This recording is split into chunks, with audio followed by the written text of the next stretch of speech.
Sunday, second day of the virtual Super Friends celebration. We appreciate you folks sitting through our ads.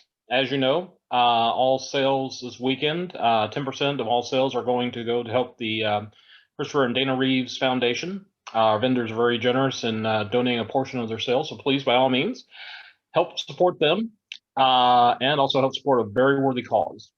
Likewise, we ask our folks to please check out autograph photos we are offering from our celebrity guests this weekend. They volunteered their time. They've been very nice in showing up, and they've been the sweetest, most absolute salt of the earth people you never want to ask for. These are like super nice folks. Trust me, you want to get a picture as a keepsake. Folks who don't know me already, and I've been running my mouth all weekend, so you should know me by now, otherwise you're not paying attention.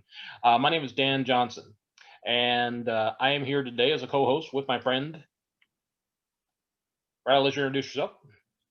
I'm Bradley Bonkowski. I run the Sutargos the Kaiju from Krypton Facebook page, where I cover things such as superheroes like Superman, giant monsters like Godzilla, and pulp heroes like Tarzan, among other things.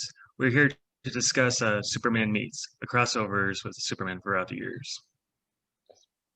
And I'm going to let Brad take over part of the talking because I did a lot of it yesterday. And I'll be jumping in from here and there, as well as some of our folks on our panel, including a very good friend of mine, Jeff Breslauer. Super fan number one, in my opinion. And Brad, get us started. What we got? All right. Crossovers have been a thing like fandom since, like, I guess, the beginning.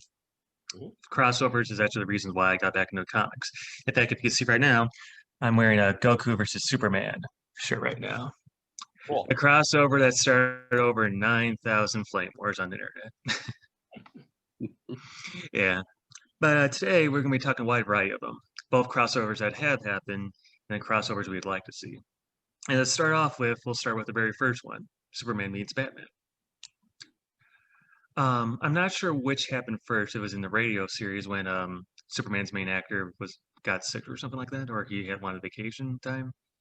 Oh, that was when Kryptonite was created. Right, thank you. And I know they met in the radio series. Mm-hmm.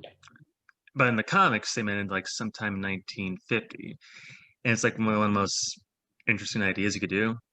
Is basically, you know, hey, there's like a theft happening on this boat, and Superman and Batman just happens to be on there. Let's team up together and solve this mystery. Even though either one can do it.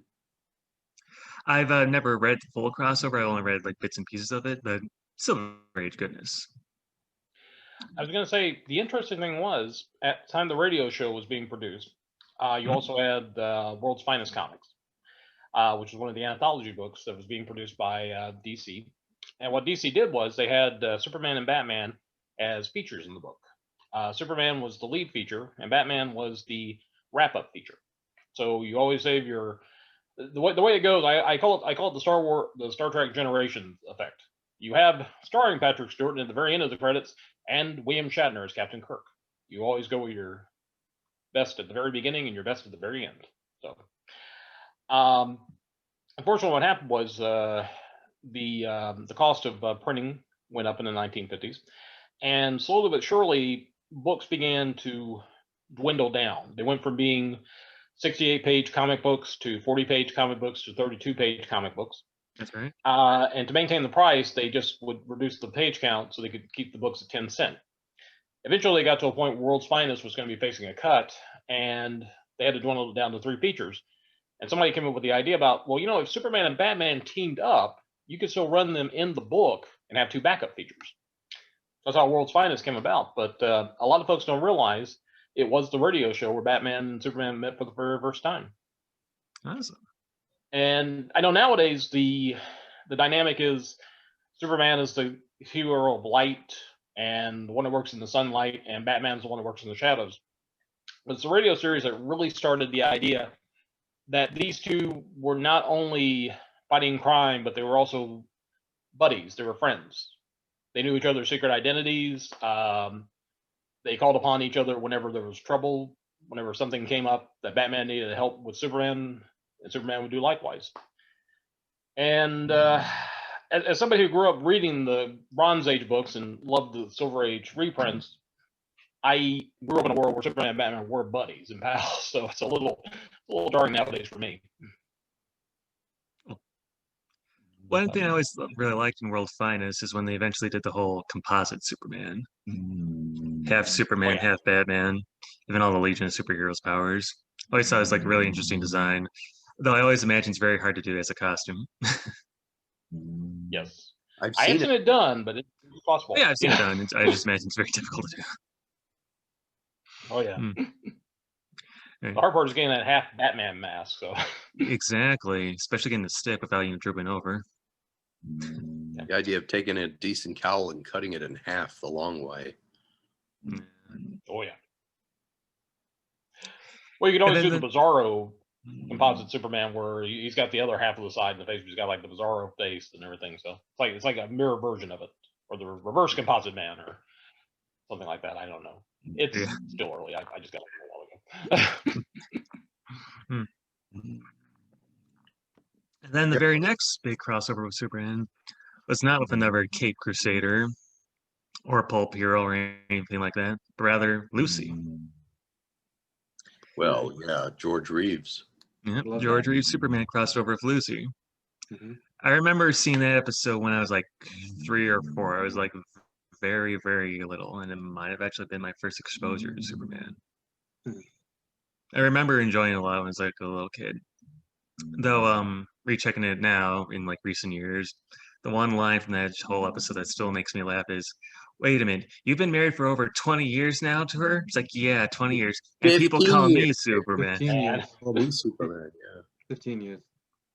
You know, one of the things I love about that episode, it's the scene where George Reeves breaks through the kitchen into the living room.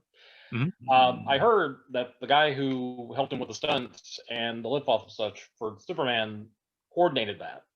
And what's really wonderful is if you look at Desi Arnaz, there's a point where he looks out at the audience and he kind of breaks the fourth wall a little bit because he's presenting Superman. He's not presenting it to his son, to little Ricky and his friends. He's presenting him to the audience. And there's that wonderful moment where he's not Ricky Ricardo, he's Desi Arnaz. And it's that look of joy on his face. It's like, we got Superman. That's kind of really neat, I think. And I think a lot of folks tend to disregard just how important it was doing I Love Lucy back in the 1950s. That was the show that broke the barrier where a lot of Hollywood stars like William Holden, Rock Hudson, Don Wayne. They did television. And back in the day, that was taboo because the studios were like, TV's going to kill us. It unfortunately took another 60 years for that to happen, but we got there, unfortunately, these days. But that's neither here nor there. The thing is, it was huge that you would have these Hollywood stars do these shows. And for them to say, we want Superman to come on, we want George Reeves to do this, that really proved just how popular the character was. I think how popular the show was. It's a shame we couldn't get Keith Thibodeau on here. Yes. He would be great. He'd be a guest I'd love to talk to. Yeah. Because I mean, he's had such a great, he's had a great career working with I Love Lucy, Desi Lou. Plus, I've seen these wonderful photos of him behind the scenes with George Reeves, and he's got his little Superman costume on and everything. Yeah. And it is this kid, that had to be every kid's dream back in the day to be able to spend time with Superman even on a set. Oh yeah. But, all right, then the next big crossover Superman met was actually a real person. As in the 60s, they had a comic in which Superman meets John F. Kennedy. And hilariously enough, one day when I was in a comic book shop, it was like 2 or 3 years ago, I always wanted to have my own like original issue of Superman with Kurt Swan art. And I was browsing through the single issues and I came across one. I had no idea what it was because it's just like a silly, what if Lex Luthor was Jor-El and stuff like that cover. And when I picked it up and I opened up, like, oh my God, this is the JFK show I always wanted to read. Yeah. The JFK issue, I don't remember if it was like a Superman issue or an Action Comics issue. It's good Silver Age fun. Not crazy or wonky or anything like that, but it was very entertaining for what it was. Though I am aware originally it was supposed to come out at a certain time, but after that, JFK unfortunately got assassinated. and because of that, they had to put it off for like 2 or 3 months, I think, maybe more. Yeah. Well, actually, Yeah. they did a story before that where it was sort of like a Superman, this is your life type of situation. Mhm. And they had Superman meeting all his friends and everybody he had worked with. And it's the plot of it is basically Lois Lane is trying to figure out how are they going to explain Clark Kent not being there. And Clark Kent shows up at the last minute. And the very last panel has it being revealed that you're thinking, well, it's Batman. But Batman couldn't do it because Batman was there as Batman. So who was it that was doing this? And it turned out to be it was John F. Kennedy. Superman had Oh, revealed his secret identity to Kennedy. And it's like, well, if I can't trust the president of the United States, who can I trust? And I'd like to see him say that now. The outgoing one, right? yeah. Actually, any politician, to be honest with you, I'd be reluctant to any politician. But I think it kind of speaks to the sense of Camelot that was the Kennedy era, the sense of moving into a new era, the dynamic, and Kennedy himself was looked at almost like a superhero. Even people I know that are like hardcore Republicans have said that was their favorite Democrat president. They loved the man. They loved him. And it was part of that whimsy of the Superman Silver Age comic books where it's like, yeah, you can trust the president of the United States with your secret identity. And looking at it now, it seems a little corny, a little hokey, but also it's very delightful. And it's part of that Superman charm of the Silver Age. yeah. Good old wholesome fun. Exactly. Yeah, and Like you times said, change. Yeah. And they go back, so And like you said, the story about Superman's mission for President Kennedy. I remember reading about how well received that was. They still wanted to go through with it even after his assassination because Kennedy felt like it was an important book. And again, going back to it's kind of speaks to the whole power of Superman. Whether you're an entertainer like Lucille Ball or a world leader like John F. Kennedy, you see the power of this character, the trust and the emotional connection that people have with him, and it's just so automatic. That's why I think everybody wants to team up with him. Yep. And then our next crossover, Superman met another superhero. However, he was from a different company. It was the first instance, well, technically second instance when the two companies teamed up because they did a Wizard of Oz adaptation for this.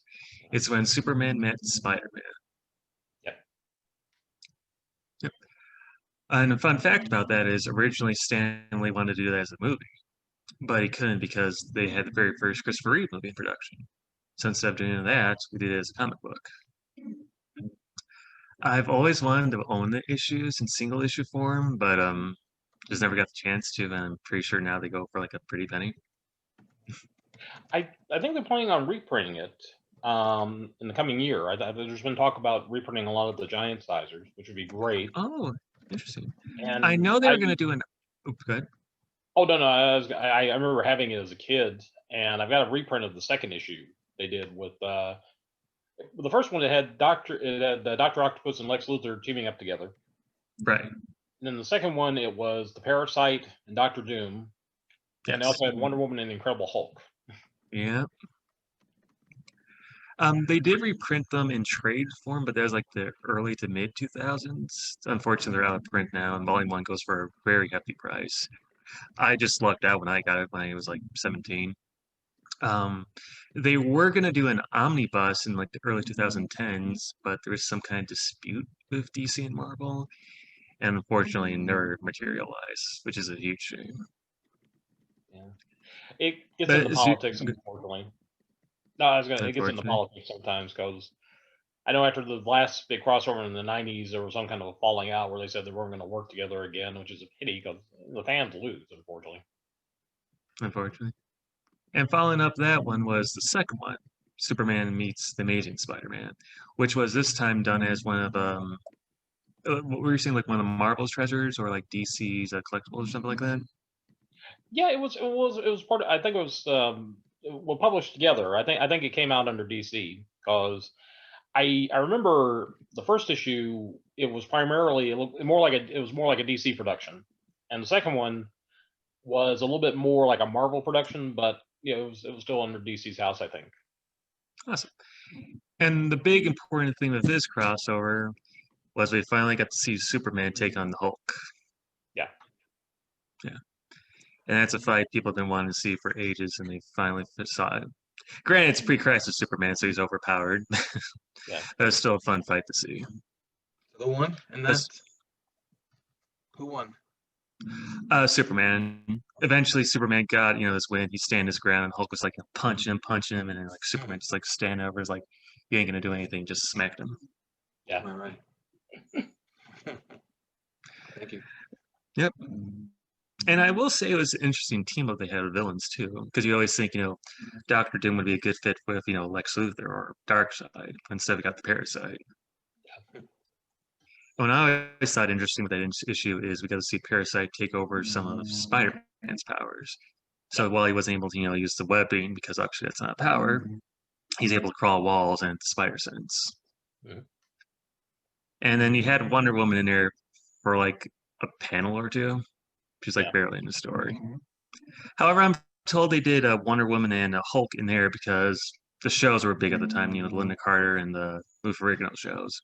So I thought might as well tie that into there. Which makes sense. I mean, yeah, you're making you got an audience for the TV shows, which the idea is hopefully you'll get them over to the comic book. So makes a lot of sense. Question I have And about besides, that. it led us to having the Hulk fight, so that's good. There was Oh, Jeff, I thought Jeff had a comment. I'm sorry. I just wanted to say something. Oh, Joe, I'm sorry.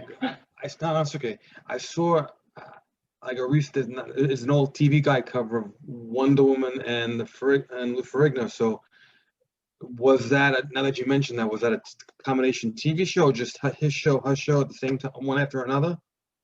Oh yeah. Yeah. Oh yeah, back in the day, Friday nights they had Wonder Woman at 8:00, and then they'd have Incredible Hulk at 9. And Okay, the only because time they changed that up was when they had Dukes of Hazzard on, and then the Incredible Hulk. Oh, because it was on a TV guide cover. I thought it was a movie. Oh Which I no, never- no. Okay, thank you. Unrelated, the closest we ever got to something like that was they were talking about doing a Spider-Man Incredible Hulk TV movie, but that unfortunately never came to be. Unfortunately.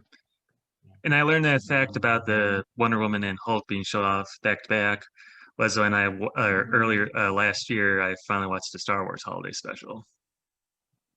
It I wasn't always good tell at all. people, I always tell people, my joy must be your joy, my pain must be your pain. That's why you've got to watch the holiday special. Mhm. Yeah, in fact, you're the reason why I watched it, so thank you. I'm here to do that for you, Bradley.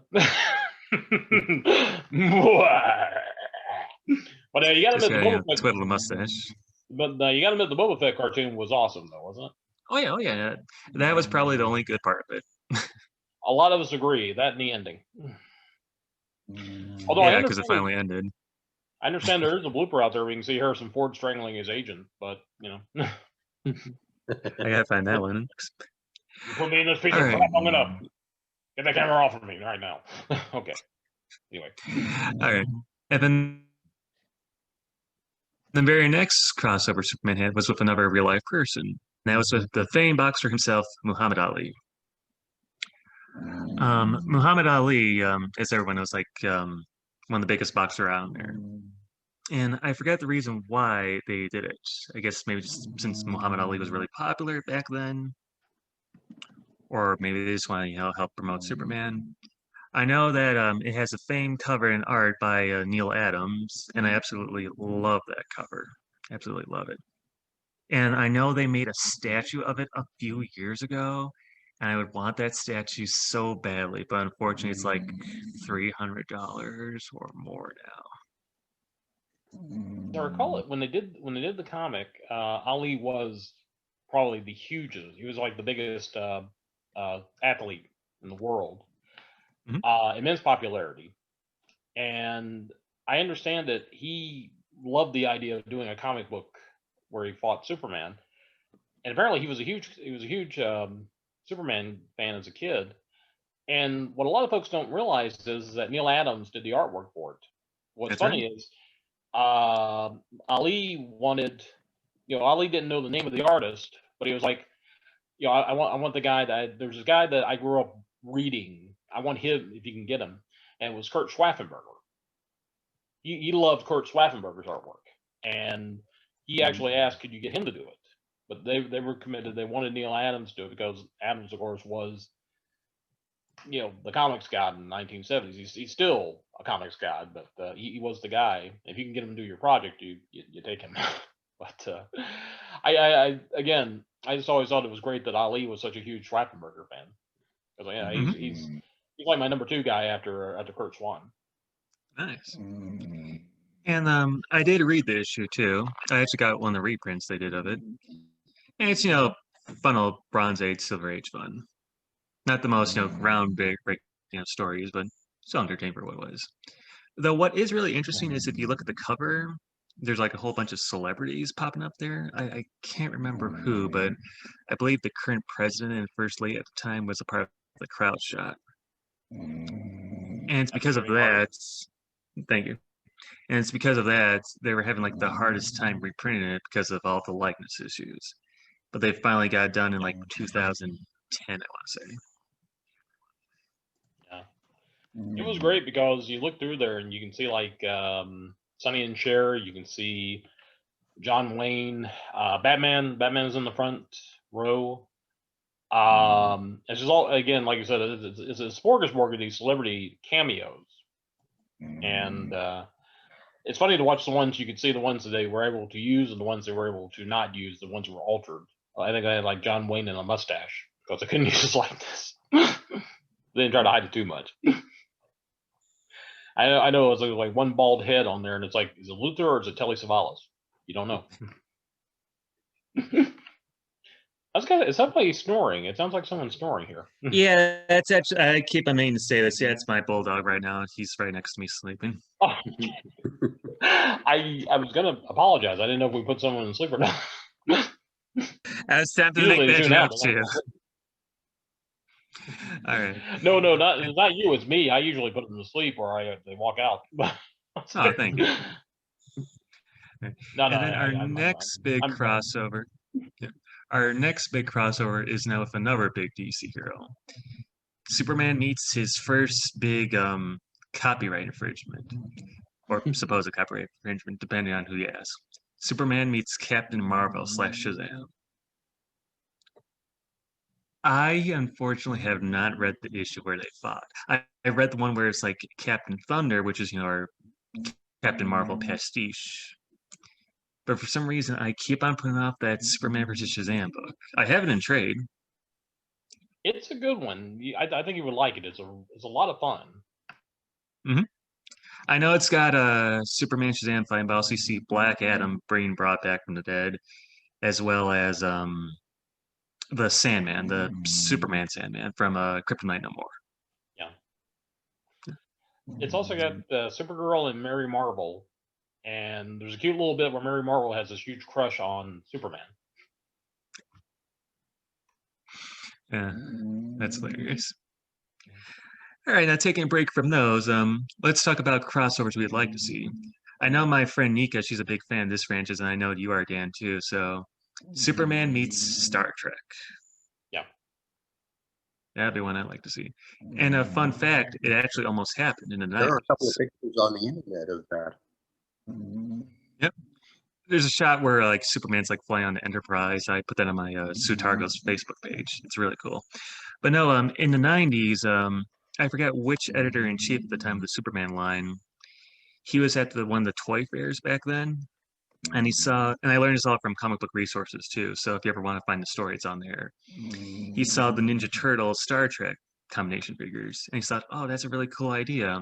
We should probably do that as a crossover. So he contacted people at Paramount or whatever who had the comic rights, was asking, yeah, let's do this. And whoever they talked to said, but yeah, Superman's not a real person, which is perplexing because Star Trek's not real either. It's not? So, That's not real, dude? Unfortunately, I'm sorry to tell you that, Dan. I'm devastated. But I I'm sorry. it, so I will, You could say they're not real yet. Yes. There you go. But what was insult to injury to all this, a few years later, they did the Star Trek X-Men crossover. Oh, nice image you got there, Jeff. And to dig the blade even deeper in the back with that X-Men crossover, they had Gladiator in there, one of Marvel's Superman ripoffs. The thing about it is that would have been interesting because if you do the whole parallel universe thing, you could have a universe where Krypton never exploded and the Enterprise encounters it. So, Well, that'd be hey, pitch it to IDW and DC. Have yourself a next book there, Dan. Superman might have met though, because now that I think about it, IDW did do a Legion of Superheroes crossover. I never read it, but I imagine there might have been at least one reference or two of Superman in it. oh yeah, I'm sure. Okay. And then the There next was a crossover that almost happened. Mhm. This is slightly getting off topic, but there was a crossover that almost to in the last panel of the comic. And it was during Superman's electrical period. Mhm. You know, where he's the electrical Superman, the all in blue with the white S. And it was more of a detective story. But at the very last panel, you see the shadows of 5 guys. And if you're in the know, you know the poses that these 5 shadows are taking. And the lead figure in these shadows says, "We'll be watching you." And it turned out to be Doc Savage Oh, and his associates. that That sounds awesome. Yeah, and if you see the panel, and if you've ever read the Doc Savage pulps, they're in that pose. So they lifted the pose and turned it into just a black silhouette of them in that pose. So it's like, oh, it was so close. And you know, I wanted, you know, I was a huge Doc Savage fan also, but I would have loved to have finally seen them get together in one story. And my question Man is, of Bronze meets the Man of Steel. Because they each had a Fortress of Solitude. Yeah, too. Yeah. Actually, if you're a Doc Savage fan, there's a lot of stuff you can see that was taken from that for Superman. And Oh yeah. you only pay homage to the best. But it would have been great. The Man of Bronze meets the Man of Steel. Exactly. Well, I remember DC for a while was doing, I think they were doing a series that was supposed to be set in the real world. No superpowers, but it was Doc Savage, Batman, and the Shadow. It didn't last long. It was one of those alliances that didn't last for very long. The issues were great though, and I kept thinking, why not Superman? But they were like, no, we want real people. We want real individuals. We don't want the science fiction or the fantasy element. And I'm like, why not? This is perfect. Batman in the Shadow, Superman and Doc Savage. Yeah. It writes itself. It writes itself. It would have been really great if that could have been almost like a DC version of the League of Extraordinary Gentlemen. Oh, Yeah. that would be awesome. Imagine Bruce Wayne along with Lamont Cranston or Ken Dallard or whichever identity he was taking, and you can have Clark Savage Jr. And you can have whomever in other rich guys like Oliver Queen and have them come up with an adventure. Yeah. And since you mentioned them all, it'd be funny for a team up, like after the battle wins one and Superman reveals that identity to both Doc Savage and the Shadow. He's like, "I'm Clark Kent," and they're both like, good names you got there. And since we're talking about pulps, one crossover I want to do, I mean, it has technically happened. Superman meets Tarzan. They have done that in the 90s or early 2000s They did as that as with like an Batman. Elseworld story. Me, I'm a huge Tarzan fan as well as Edgar Rice Burroughs' other work as well. Tarzan's my favorite. And the crossover they did was decent, but it wasn't what I wanted to see. And how I would write that is always the one problem people will have is how do you get over Superman's powers and stuff. And what I've been thinking with writing and stuff is just use a different version.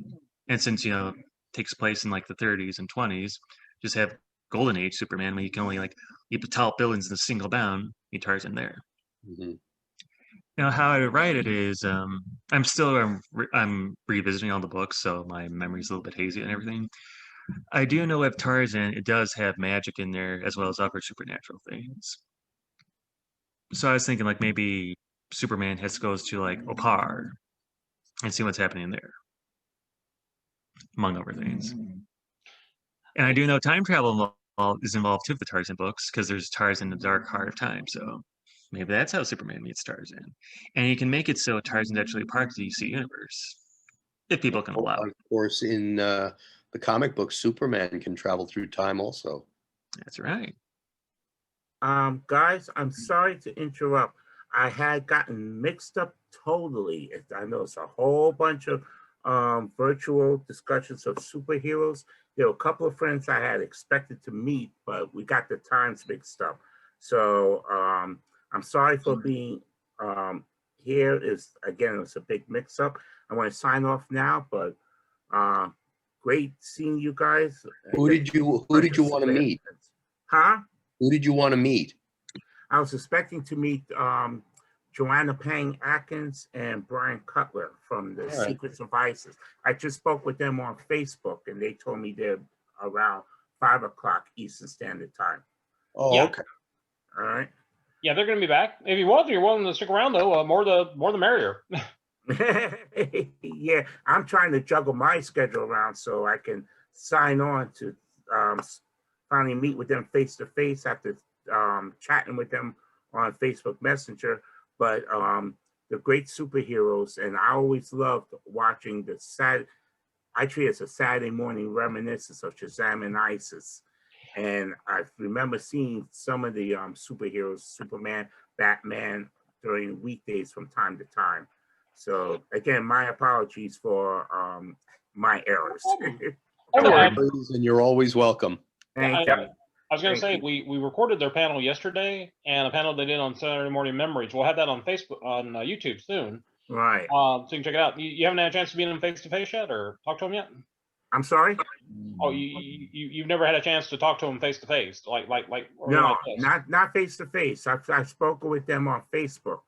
And Brian, I have spoken with on Facebook Messenger via audio as well. Okay. Not Joanna, but in terms of messaging back and forth, yes, have dialogue with both of them and been connected with both of them for quite a long time, as well as John Davey and Jackson Boswick, the two Captain Marvels. Right. Well, now we do have John coming up at 4 o'clock. He's going to be doing a panel with Michael Mangles, and Michael Gray is going to be joining us too. Michael Gray to Billy Batson, right? Yeah. So I'll probably join in then too.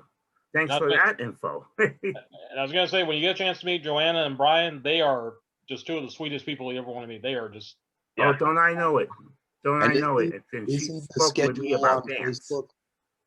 Oh, what's that? Dan, Yeah, we isn't got the schedule on our Facebook Facebook? page. Yeah, On which Facebook page? it's the Virtual Super Friends Celebration. Well, actually, I've got it right here. Hold on, I'll bring it up and let you know. We've got 1 o'clock. We have cosplay, get in the picture. Mhm. 2 p.m. Q&A with Superman writer Elias Nagin. 3 o'clock is a Q&A with Shannon Farnan, the voice of Wonder Woman from Super Friends. I remember that cartoon. My youngest brother always loved to watch Super Friends. That was a Saturday morning cartoon. That was my jam, man. I love that one. He was into the Saturday morning cartoons, but then yours truly was into the live action, the Shazam ISIS Okay. hour. And then we have Michael and John at 4 o'clock, and then we have a last wrap-up panel, which is going to have everybody, called "Why the World Still Needs Heroes." At what time? 5 o'clock. 5 o'clock. Yeah, That's, it's fine. I think, the one that Joanna and Brian said they'll be. That's the one. Right. All right. So we I'll- expect to see you there. Yeah. Absolutely. Absolutely. And here's a major question. What about the other Joanna Cameron, who played Andrea Thompson Isis? Was she part of this? No, No. unfortunately, we've had several people ask about her, and we're actually looking into maybe seeing what we can do. Andy Mangles maybe try to help us out with that. Right. No The guarantees. last that I heard, she was overseas, residing overseas and in a different profession now, you Yeah. know, given that the closure of the series. And she's still alive and well, thank God. But Yeah. it's gone to other revenues. Well, when you get a chance, you can ask Brian and Joanna about that.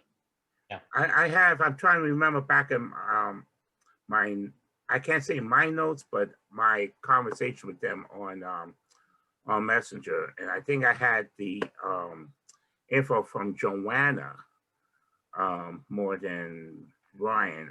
I mean, maybe Brian has other info on that, but I'm sure it'll be addressed.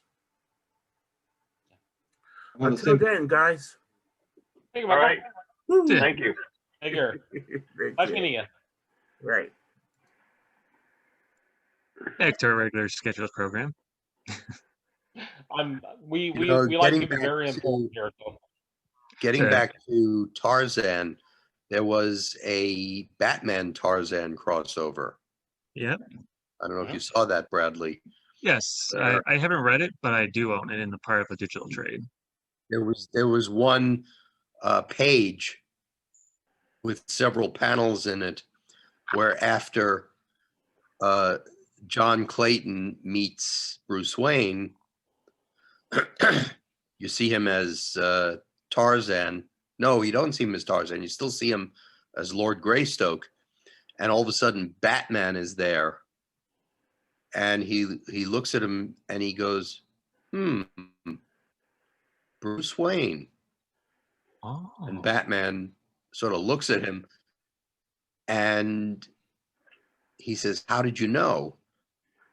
And Tarzan says, "Well, you disguise yourself very well, and especially the voice, but you can't disguise your scent." That's what I was thinking, huh? Yeah. Smells I'll like have to give that one a coffee. read now. Smells like grief and coffee. Yeah. Smells like grief and coffee. Actually, with Tarzan and Superman, there's one thing, if it helps, right off the bat, there's one thing I know you could use as an angle. The whole idea about being orphans and being raised outside of your own kind. That's true. And I was listening to an audiobook showcasing like the creation of Superman and everything. And I do remember they're saying of Superman's creators did take some influences from Tarzan, which you kind of see. Mm-hmm.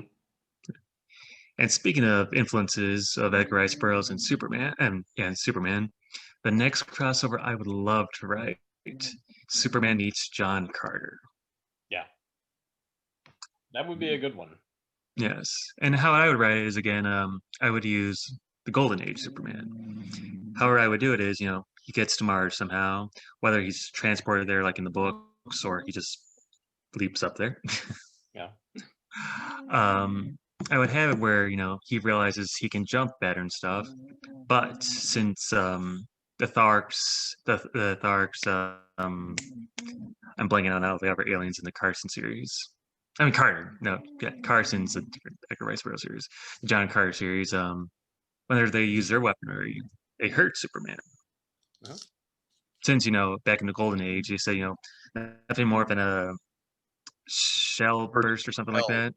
Thank you. Penetrate his skin. Exactly. And I would be debating if maybe I want to throw a cameo of John Jones there or not. That'd be good. Mhm. That'd be pretty cool. Mhm. What you were talking about Mars? Have you ever read the War of the Worlds crossover they did? Yes, I was actually going to mention that. Yeah. That That was was a good one. that the timing of that, and Roy Thomas is the guy who could come up with something like that, where it's the whole idea that Superman's been around for a few months and then the alien invasion occurs, and same year the actual broadcast, and it's like, man, it's so brilliant. It's such a good story. Nice. And since I'm talking about the pulps again, another one I would love to do, and I followed the previous ones I mentioned too. I'd love to see Alex Ross do covers of it since Dynamite owns all the rights to him. Superman meets the Lone Ranger. Yeah.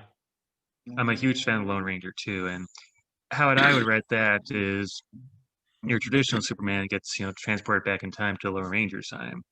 However, because of time travel, his powers have been stripped. In the same time, Brainiac has somehow gone back in there too. So you get like this whole like steampunk Western style, the Superman and the Lone Ranger. Aliens. Cowboys and aliens. And you can have something where like Lone Ranger, his bullets, get amplified somehow to help fight off the wards of aliens and stuff. That would be one I would love to do. And one cameo I would have to write in there. Or at least maybe an additional team up, Jonah Hex. Yeah. I was gonna say Silver affects him the way Kryptonite affects Superman. Yeah. Actually, I'm a huge fan of the idea of parallel universes, and in the infinite universes out there somewhere, there had to have been one where some TV executive said, "You know, it'd be cool.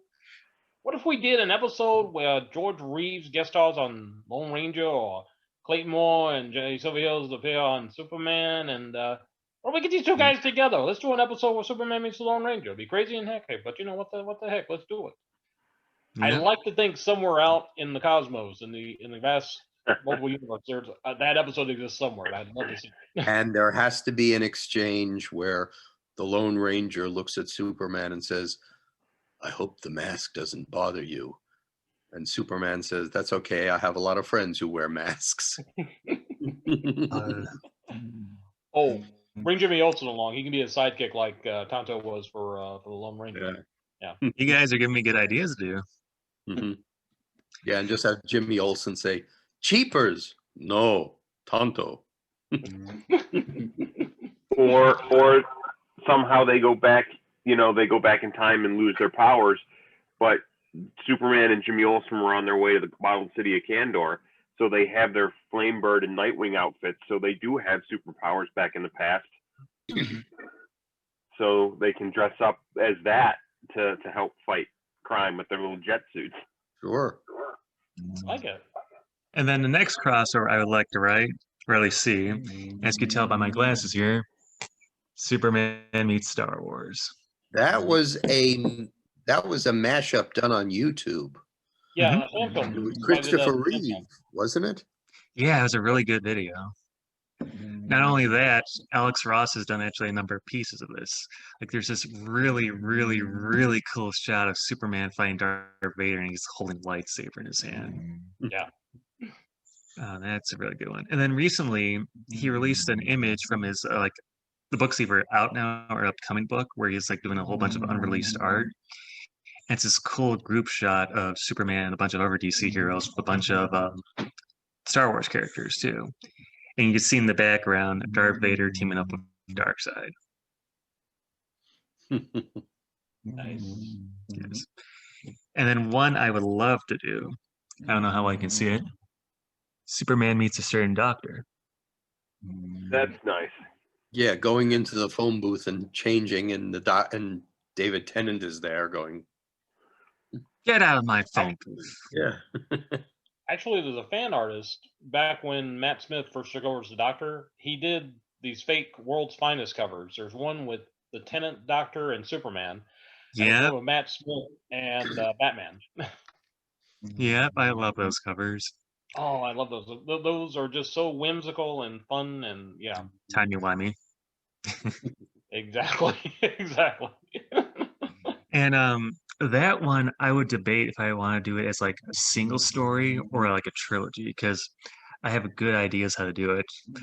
I won't say what the two upper books would be, but the first one would definitely be either Brainiac teams up with the Daleks or the Cybermen.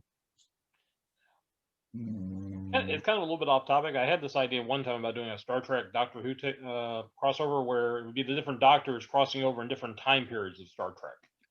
Oh, that'd be awesome. But the idea is basically it's the Doctor each time, but he's meeting a different crew of the Enterprise, starting back with like the British naval ship, going all the way up to Picard.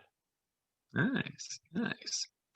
And one thing I would definitely guarantee in that crossover with Superman, you would at least see him fight a Dalek, because that's one image I would always want to see. What would be weird if it did a scan and it's like, you know, the Gallifreyans are the only ones we've ever fought that we actually feared. There was another. Oh crap. He's Kryptonian. That's the one we fear. That would be a great one. And one I would love to, another pulp one I would love to do, but unfortunately now he's at Marvel, which is nothing wrong with that. Superman meets Conan the Barbarian. Yeah.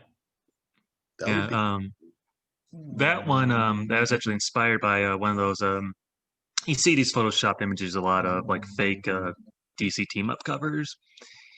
And they show one of Superman like in his Death of Superman garb fighting Conan.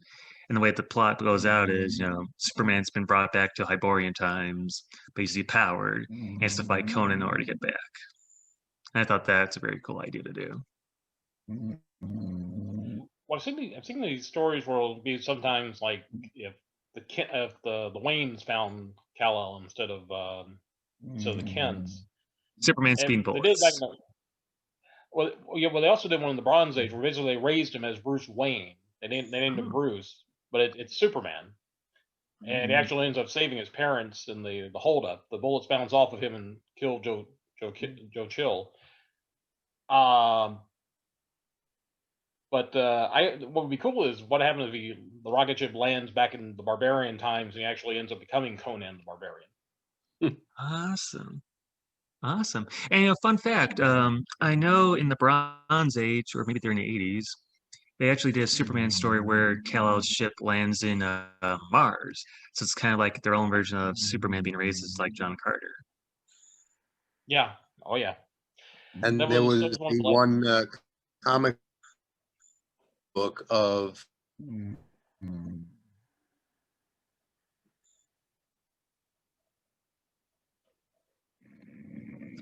I think Jeff Mr. froze Freeze there. attacked him. Mr. Freeze attacked him. uh, I like that reference there. it's sort of like a series of short imaginary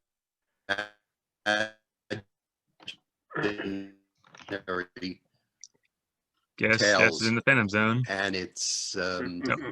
what if winds up on different planets like a one-man Justice League. Oh, that one. Yeah, I actually had that as a digital There's single one story issue. where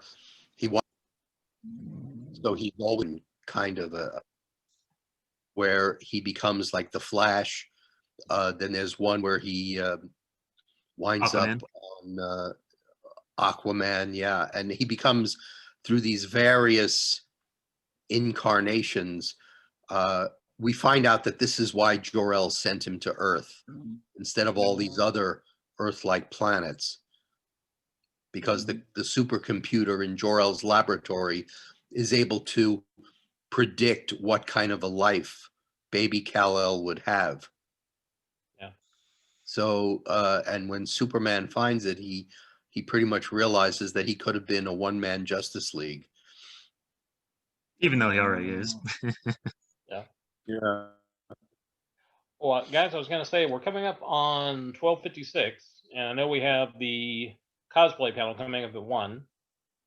There's Kelly. Hey, Kelly.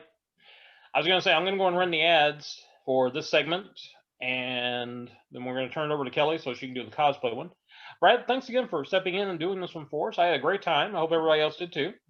Thank Same you, here. Bradley. Thank you. No problem. Thank you guys for having me over.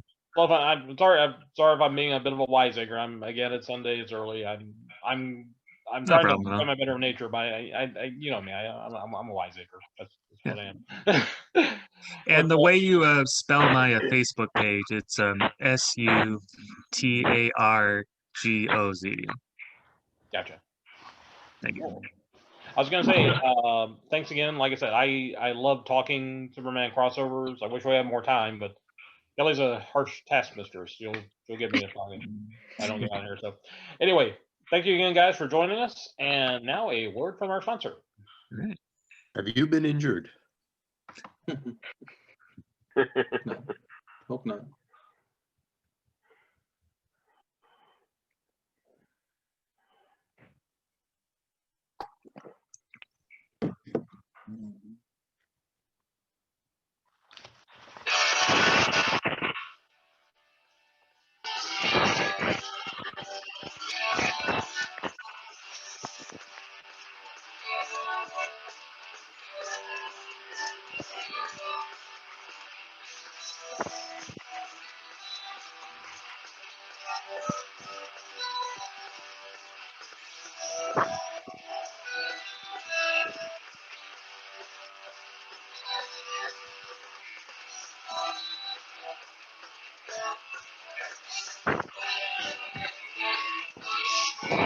Hi, I'm Peter Alden. And I'm Pete Gould. Join us each week on the Adventures of podcast. We talk about heroes, both super and otherwise. Although we focus mainly on superheroes, sci-fi, and action shows of the 70s and 80s, we also talk about classic superhero TV shows from the 50s and 60s, as well as movie and radio serials, cartoons, power records, and more. We also chat with some of your favorite heroes from those groundbreaking TV shows. Hi, this is Burt Ward, Robin from the TV series Batman. This is Shannon Farnan, the voice of Wonder Woman on Super Friends. This is Michael. This is John Davey from the TV series Shazam. Hi, this is Kathy Garver, Firestar on Spider-Man and His Amazing Friends. We even have special visits each and every week from Captain Marvel himself, John Davey. New episodes drop each Saturday morning at 10 a.m. You can find us on Anchor, Apple Podcasts, Stitcher, Google Play, iHeartRadio, or anywhere fine podcasts are heard. Follow us at the Adventures of Podcast on Facebook and themeparkology.com.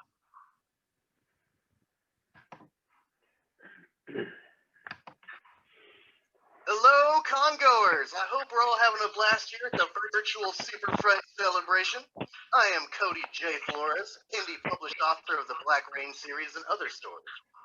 It's the start of a new year, and there's no better place to be safe like staying indoors and binge reading.